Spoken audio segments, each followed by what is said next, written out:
Tiba-tiba aja pintu didobrak dari luar dan keluarlah sosok.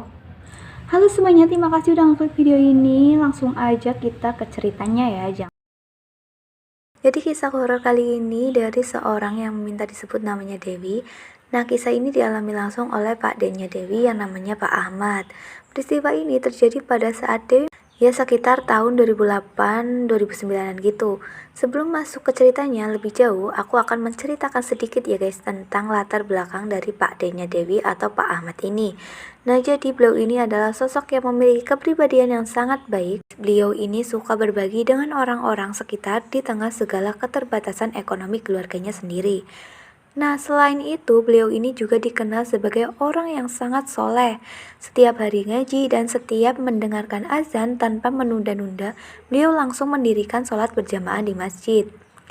Meskipun hidup dalam kesederhanaan, Pak Ahmad ini nggak pernah ngeluh guys. Beliau selalu bersyukur dan tawadu dengan apapun yang diberikan oleh Allah Subhanahu wa Ta'ala kepada beliau. Untuk memenuhi kebutuhan sehari-hari guys, Pak Ahmad ini bekerja sebagai penjual kain kafan keliling. Maklum memang guys, di sekitar wilayah tempat Pak Ahmad tinggal, jarang tuh ada toko-toko yang menyediakan kain kafan. Jadi Pak Ahmad selalu menjajakan jualannya ini setiap hari dari satu desa ke desa yang lain. Dan tidak jarang juga beliau ini juga berjualan di kecamatan yang berbeda yang cukup jauh dari rumahnya.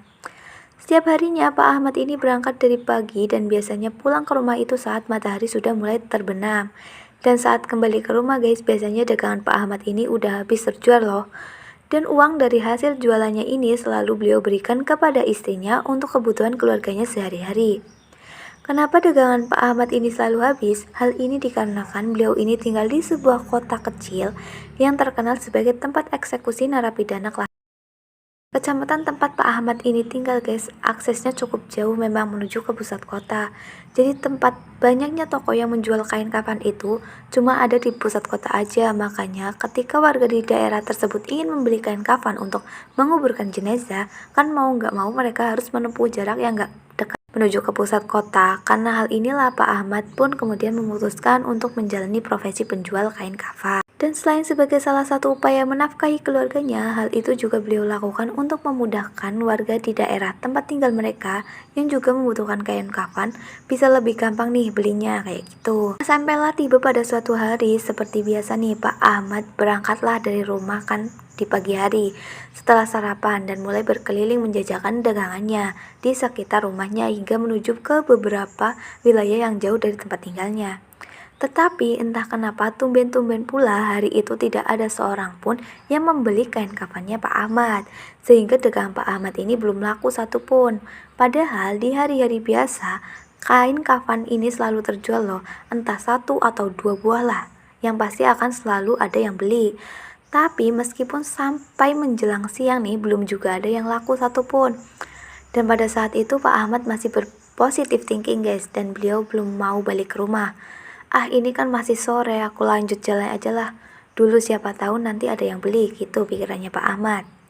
Tapi sayangnya sampai menjelang maghrib, dagangannya Pak Ahmad nih gak laku-laku juga satupun. Sehingga kemudian beliau sudahlah namanya juga jualan ya kan, mungkin hari ini belum ada rezekinya gitu.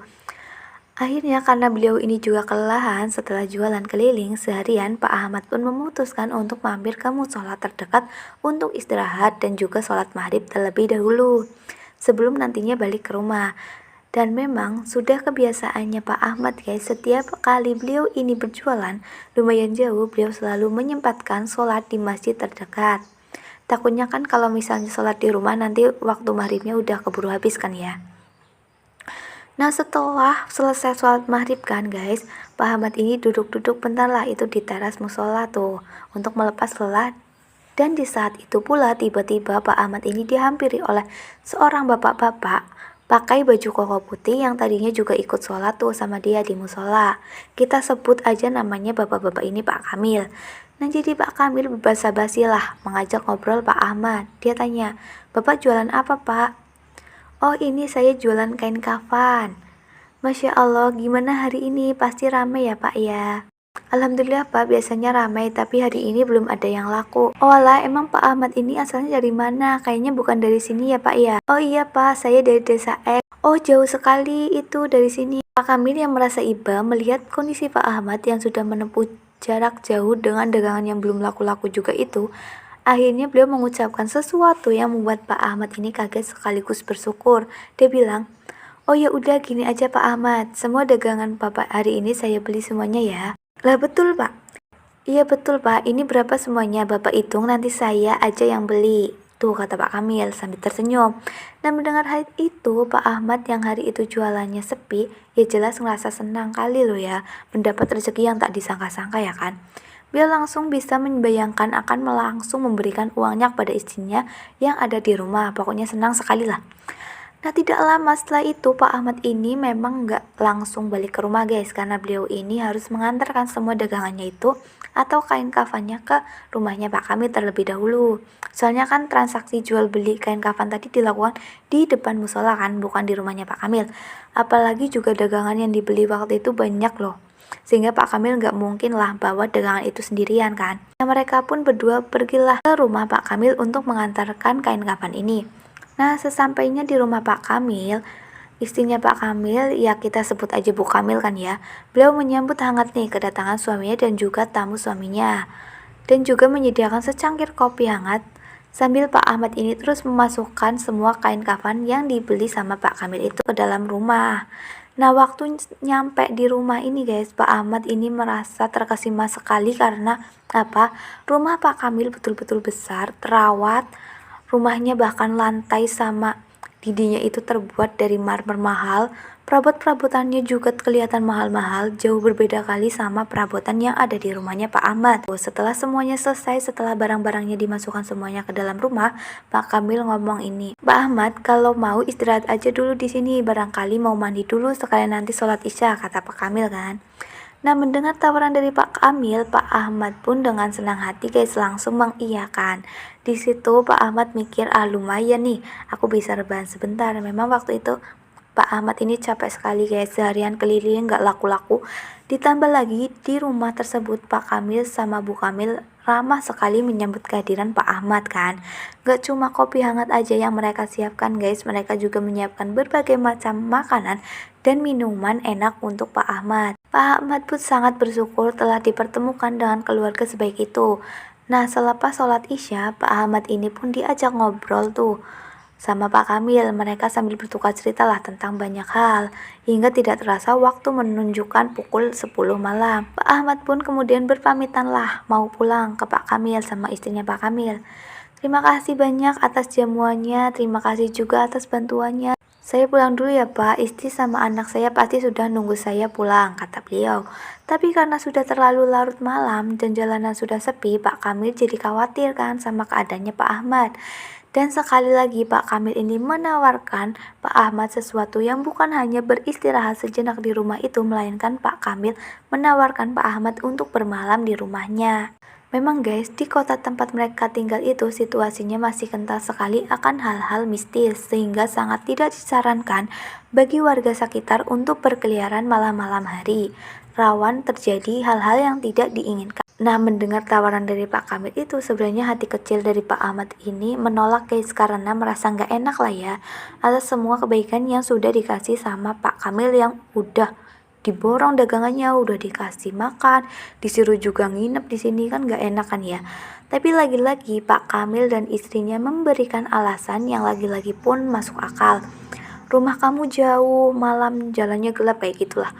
Nah, dipikir betul juga ucapan ibu sama bapak kami ini kan. Akhirnya Pak Ahmad pun memutuskan untuk menerima tawaran menginap di rumah mereka dan pulang ke rumah keesokan harinya. "Oh baiklah Pak, terima kasih banyak ya Pak sekali lagi." Nah, mendengar jawaban dari Pak Ahmad, Bu Kamil pun langsung tuh mengantarkan Pak Ahmad untuk beristirahat di salah satu kamar di rumahnya tersebut. Pak Ahmad pun masuk beres-beres dan dia mau istirahat nih. Nah, tidak lama setelah itu, tepatnya jam 10 lebih 15 malam, tiba-tiba aja Pak Kamil sama istrinya ngetuk pintu kamar Pak Ahmad nih. Tuk tuk tuk. "Pak, permisi, buka pintu Pak Ahmad." "Iya Pak, gimana Pak?" Maaf sekali mengganggu waktu istirahatnya. Begini, saya sama istri saya harus pergi ke suatu tempat, Pak, karena ada urusan mendadak. Dan kemungkinan kami nggak pulang, Pak, malam ini. Pak Ahmad di sini aja nggak usah pulang. Udah malam, Pak, bahaya. Nanti besok pagi aja kalau Bapak mau pulang. Nanti Bapak kunci pintunya, kuncinya Bapak taruh di pot samping pintu depan ya, Pak. Ya, kata Pak Kamil. Tapi Pak, udah kamu di sini aja, saya harus pergi sekarang, maaf ya Pak Ahmad. Ya udah pergilah tuh Pak Kamil meninggalkan Pak Ahmad sendirian. Nah di titik ini Pak Ahmad mulai merasa heran, kok bisa-bisanya mereka berdua ini membiarkan orang yang baru mereka kenal menginap di rumahnya tanpa ada mereka di rumah. Apa Pak Kamil gak takut gitu barang-barangnya aku curi ya? Secara mereka baru aja ketemu beberapa jam yang lalu loh ya, ditambah lagi selama berada di rumah itu, Pak Ahmad itu tidak melihat keberadaan anggota keluarga Pak Kamil. Kayak anaknya atau adiknya kah? Nggak ada, jadi cuma mereka berdua lah yang seharian itu dilihat. Jadi kalau mereka berdua pergilah, betul-betul Pak Ahmad sendirian lah di rumah. Tapi udahlah, waktu itu kan mungkin memang Pak Kamil ini lagi ada urusan mendadak sekali kan. Dan Pak Ahmad pun tutup pintu, balik lagi nih ke kasur. Nah, tapi meskipun udah berusaha untuk berpikir positif, Pak Ahmad tetap saja merasa nggak enak hati malam itu, jadi nggak bisa tidur dan terus merasa gelisah. Dan sampai pada suatu waktu entah kenapa tiba-tiba aja Pak Ahmad ini mendadak bangun dari kasurnya dan membuka semua pakaian yang dia kenakan guys. Terus dibaliklah tuh baju Pak Ahmad, jadi yang bagian dalam jadi di bagian luar, paham kan? Setelah itu baru dipakai lagi. Dan nggak cuma itu guys, Pak Ahmad ini juga membalikan posisi kasur tempat dia beristirahat tadi. Jadi posisi kasurnya yang bagian bawah tuh diputar sama Pak Ahmad, jadi posisi bagian atas. Pak Ahmad sendiri pun nggak tahu ini nih kenapa dia melakukan hal itu. Mungkin karena beliau ini merasa sangat-sangat tidak nyaman berada di kamar tersebut. Tidak lama kemudian Pak Ahmad pun mencoba kembali memejamkan matanya. Tapi sayangnya lagi-lagi tetap nggak bisa tidur. Beliau merasa ada sesuatu yang aneh gitu sama dirinya. Akhirnya kemudian Pak Ahmad memutuskan masuk ke dalam kolong ranjang dengan posisi tengkurap. Dan kepalanya ini menghadap ke ujung ranjang sehingga Pak Ahmad ini masih bisa ngintip keadaan di luar walaupun memang dia berada di kolong kasur. Kalian kebayang ya? Dan di sini guys, Pak Ahmad terus melafalkan doa-doa untuk bisa meredakan ketakutan yang ada dalam hatinya malam itu. Entah kenapa nggak enak aja perasaan Pak Ahmad ini guys. Dan betul aja tepat jam 11 malam, ketika Pak Ahmad sudah mulai merasa ngantuk, tiba-tiba aja beliau merasakan hawa dingin yang tidak biasa di luar rumah itu. Di luar rumah itu juga terdengar angin berhembus kencang guys dan membuat pohon-pohon bergerak. Dan yang lebih mengherankan sekaligus bikin Pak Ahmad ini ketakutan, angin yang semulanya berputar-putar di luar itu secara mengejutkan tiba-tiba berhembus di dalam kamar. Hal itu pun langsung membuat bulu kuduk Pak Ahmad merinding kan ya guys. Gak sampai di situ aja guys, di waktu yang bersamaan dari arah luar pintu, tiba-tiba Pak Ahmad juga mencium sebuah bau wangi kemenyan menyengat sekali. Sontak semua hal ganjil itu pun badannya gemetar hebat di bawah kolong ranjang sambil terus membaca doa-doa. Tapi ternyata lidahnya lama-lama terasa kaku gitu guys, macam ada sesuatu yang melarangnya untuk berdoa. Tapi walaupun di tengah rasa takut, Pak Ahmad terus baca doa-doa apa ayat kursi, al-falaq, al-ikhlas. Dan tanpa berhenti juga Pak Ahmad memohon perlindungan kepada Allah Subhanahu wa Ta'ala supaya dilindungi. Tapi semakin Pak Ahmad gemericing itu bukannya hilang, justru semakin dekat dan makin gede juga suaranya. Hingga seketika beliau mendengar suara pintu kamar diketuk dari luar guys. Mendengar suara pintu diketuk, awalnya Pak Ahmad ini pikir oh Pak Kamil dan istrinya ini jangan-jangan. Tapi makin lama kok suara ketukan itu makin kenceng guys, seolah-olah memaksa Pak Ahmad ini buat keluar, bukain pintu gitu. Disitulah beliau semakin merasa takut lagi guys, dan memutuskan untuk tetap di bawah kolong ranjang sambil berdoa dalam hati. Secara mengejutkan, tiba-tiba saja pintu kamarnya Pak Ahmad ini didobrak guys secara paksa oleh seseorang. Dari bawah kolong ranjang, Pak Ahmad mengintip seseorang yang masuk ke dalam kamar itu.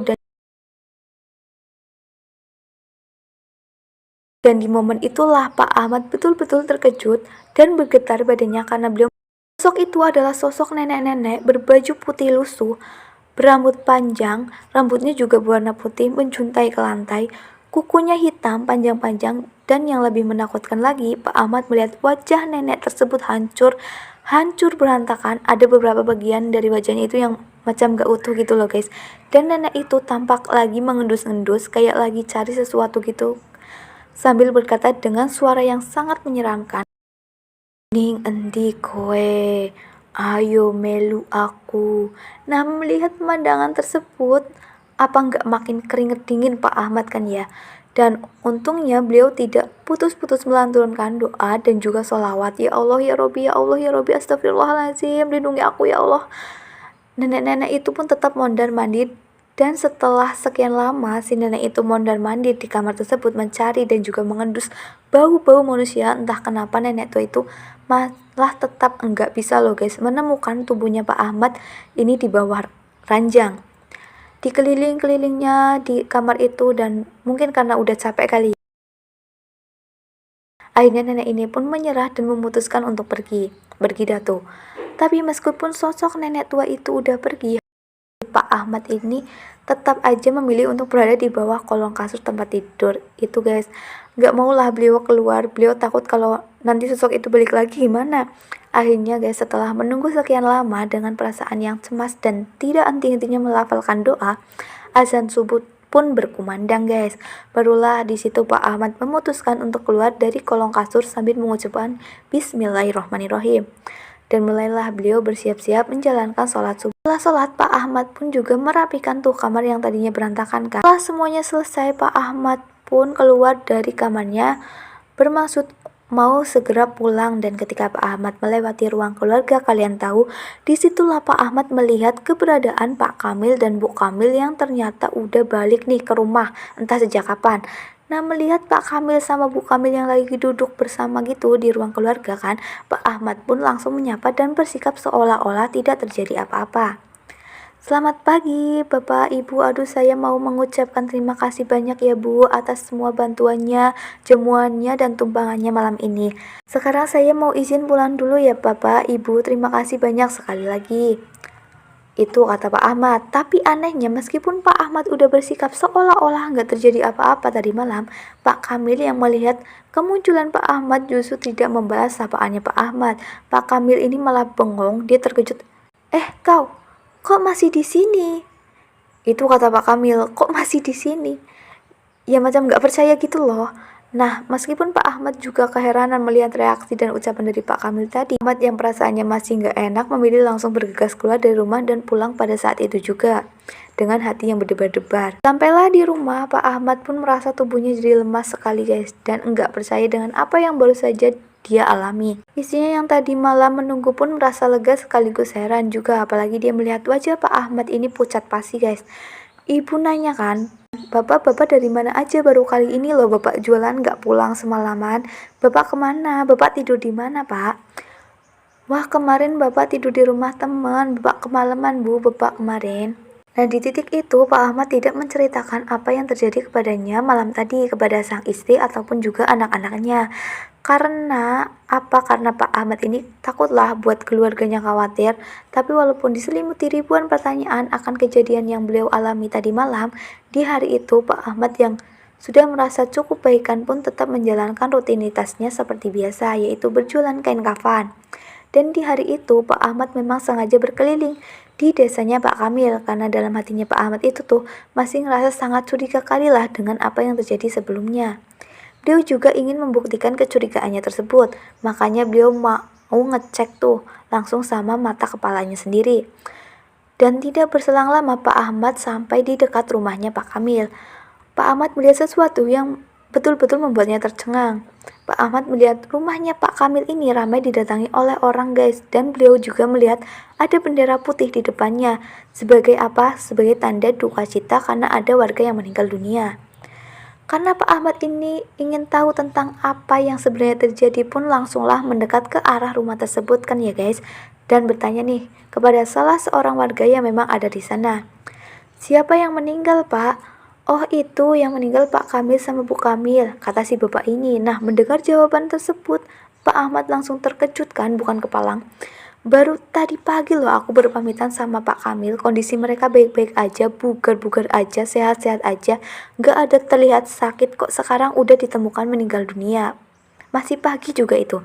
Dan ternyata menurut cerita tetangga tersebut, Pak Kamil sama Bu Kamil ini pertama kali ditemukan sama ART-nya, yang biasanya memang datang pagi-pagi untuk bersih-bersih rumah. Nah, sampai di sana Mbak ART ini tidak kunjung dibukakan pintu sama mereka, padahal biasanya setiap pagi pasti buka pintu. Kadang-kadang malah pagi-pagi Pak Kamil udah siram-siram bunga tuh di luar. Nah, Mbak ART yang curiga ini pun langsunglah melaporkan ke warga dan juga mendobraklah itu pintu rumahnya Pak Kamil. Dan di sanalah mereka menemukan Pak Kamil dan Bu Kamil sudah dalam keadaan meninggal dunia, guys. Tidak ada seorang pun yang tahu kapan dan apa penyebab dari meninggalnya Pak Kamil dan Bu Kamil ini. Pak Ahmad yang mendengar semua cerita itu pun cuma bisa mengebatin, guys. Wah, benar dugaan aku nih. Kenapa? Karena kemungkinan hal yang terjadi pada Pak Ahmad ini semalam adalah karena Pak Kamil dan Bu Kamil sudah menjadikan Pak Ahmad tumbal pesugihan yang sudah memang biasa dilakukan oleh keluarga tersebut, tapi gagal. Dan ternyata pula nih, yang menurut warga sekitar sudah menjadi rahasia umum bagi mereka bahwa Pak Kamil dan Bu Kamil adalah pelaku praktek pesugihan dengan sering menumbalkan tamu-tamunya. Pak Ahmad kan tamunya Pak Kamil kan ya, jadi semua tamu yang datang ke rumah itu pasti tidak lama setelahnya dikabarkan meninggal dunia secara mendadak dan misterius. Dan pada saat mendengar cerita dari warga itu, dalam hati Pak Ahmad pun agak setuju dengan pendapat mereka. Kenapa? Karena menurut nalurinya terlalu aneh bagi seseorang membiarkan orang asing menginap di rumahnya, sedangkan yang punya rumah tuh meninggalkan rumahnya begitu aja kan? Nggak mungkin.